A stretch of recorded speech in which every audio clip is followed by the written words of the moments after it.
Welcome to Lexis classes. I am Prateek Pranav. और आज जिस पोएम के बारे में हम लोग डिस्कस करने जा रहे हैं वो बहुत ही खूबसूरत पोएम है। इस पोएम का नाम the marriage of true minds है और इसे बहुत ही फेमस पोएट विलियम शेक्सपियर ने लिखा है। ये बिहार बोर्ड के क्लास 11th का एक पोएम है। ये शेक्सपियरियन सोनेट है।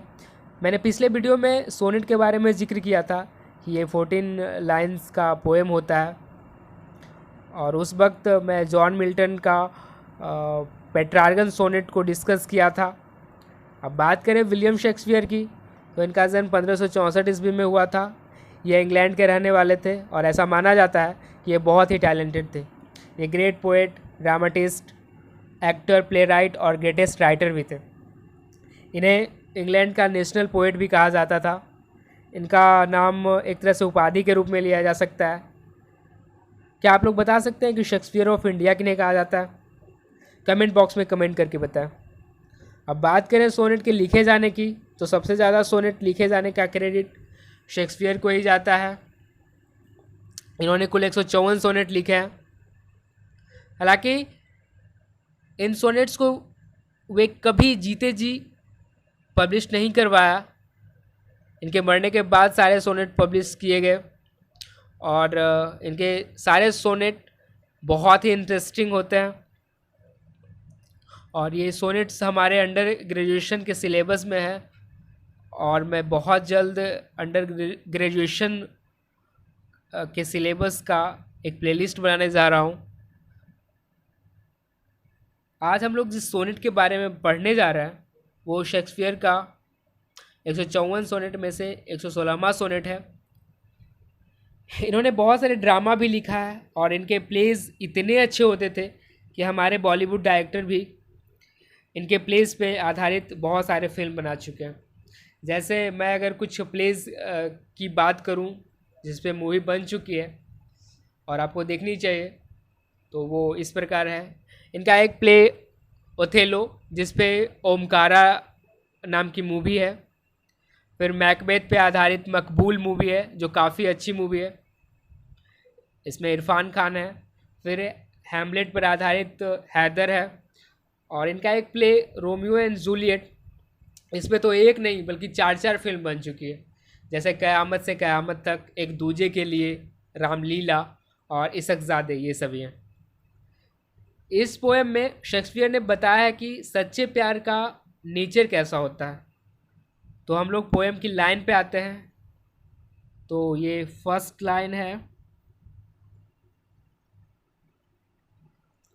Let me not to the marriage of true minds admit impediments. अब इस लाइन में मैरिज का मतलब शादी से नहीं बल्कि यूनियन से है और ट्रू माइंड का मतलब ट्रू लव से है। तो पूरे लाइन का मतलब पोएट ये कह रहे हैं कि मैं इस बात को स्वीकार नहीं कर सकता कि दो सच्चे प्यार करने वालों के बीच में कोई बाधा आए। नेक्स्ट लाइन है, love is note love which altars when it alteration finds.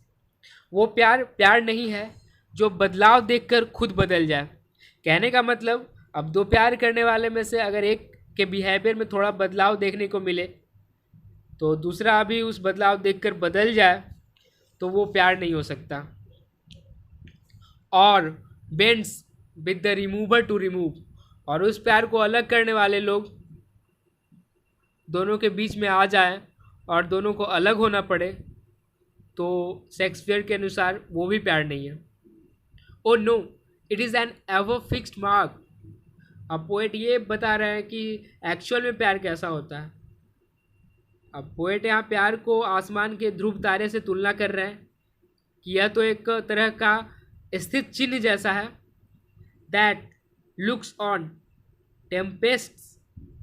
वो ध्रुव तारा जो तूफानों में भी स्थित रहता है, एंड इज़ नेवर शेकन, और ये तूफानों में भी अपनी जगह से नहीं हिलता हो, अपना स्थान परिवर्तन नहीं करता हो। It is the star to every wandering work. यह सच्चा प्यार तो उस ध्रुव तारे की तरह होता है जो अंधेरे में भटकती नाव को अपनी रोशनी से रास्ता दिखाता हो। whose worths unknown। अब भले ही लोगों को उसका सही कीमत पता न हो, although his height be taken, हालांकि उसकी ऊंचाई को लोग समझते हैं। कहने का मतलब है कि वो ध्रुव तारा भटके हुए नावों को सही रास्ता दिखाकर बहुत लोगों की जान बचा देता है। भले ही इंसान शायद इसका कीमत न समझे, बस सिर्फ उसकी ऊंचाइयों की ही बातें करे कि अरे वाह, ये इतनी ऊंचाइयों पे होते हुए प्रकाशित कर रहा है। ठीक उसी प्रकार प्यार के बारे में तो लोग बड़ी बड़ी बातें करते हैं और ये भी कहते हैं ये बड़ी ऊंची चीज़ है, लेकिन रियल मायने में इसका मूल्य नहीं समझ पाते। लव्स नो टाइम्स फूल, प्यार जो है वो समय का गुलाम नहीं है।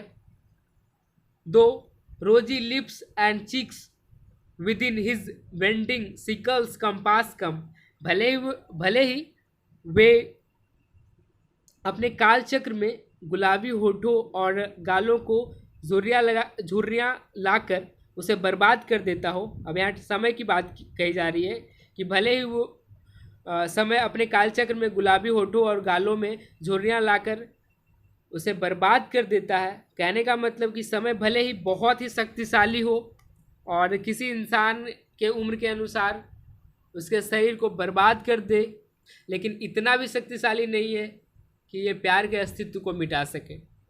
Love altars note with his brief hours and weeks, चाहे कितने भी घंटे बीत जाए, चाहे हफ्ते बीत जाए, लेकिन प्रेम नहीं बदलता। But bears it out even to the edge of doom, बल्कि ये क़यामत की रात तक टिका रहता है। यहाँ ईज ऑफ डूम का मतलब क्रिश्चियनिटी में दुनिया खत्म होने की अंतिम रात को कहते हैं, इसे ही क़यामत की रात भी कहते हैं। If this be error and upon me proved, और प्यार के बारे में मेरी सारी कही हुई बातें गलत लगती हो और इसे मेरे सामने कोई प्रूव कर दे। I never writ nor no man ever loved, तो मैं समझूंगा कि मैंने प्यार के बारे में कभी कुछ लिखा ही नहीं और न ही किसी इंसान ने कभी किसी से प्यार ही किया। तो ये था इस खूबसूरत पोएम का एक्सप्लेनेशन। आई होप आप लोगों को अच्छा लगा होगा। मिलते हैं नेक्स्ट वीडियो में। घर पर रहें, सुरक्षित रहें। Bye bye.